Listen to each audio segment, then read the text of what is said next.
જામનગર મનપા કચેરીમાં કોંગ્રેસનું પ્રદર્શન। મનપા કચેરીમાં યજ્ઞ કરી દર્શાવ્યો અનોખો વિરોધ। લોકોને પ્રાથમિક સુવિધાઓ પૂરી પાડવા માંગ કરવામાં આવી। રસ્તા, ભૂગર્ભ ગટર, પાણી સહિતની સુવિધાઓ પૂરી પાડવાની માંગ કરવામાં આવી। પદાધિકારીઓ કોન્ટ્રાક્ટર સાથે સાઠગાંઠથી ભ્રષ્ટાચાર કરતા હોવાનો આક્ષેપ કરાયો। યજ્ઞ કરીને વિરોધ નોંધાવતા કાર્યકરોને પોલીસે અટકાવ્યા।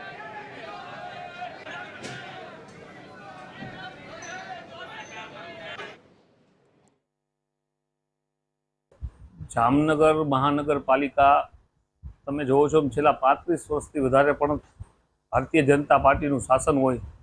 આ શાસન દરમિયાન ભય, ભૂખ અને ભ્રષ્ટાચારની જે સીમા છે એને ઓળંગી પણ મસ્ત મોટા કૌભાંડો કરવા પાટલા દરવાજેથી આ લોકો સાથે કોન્ટ્રાક્ટર સાથે મિલીભગત કરી અને પ્રજાના જે ટેક્સરૂપી પૈસા છે એનો વેડફાળ કરવો।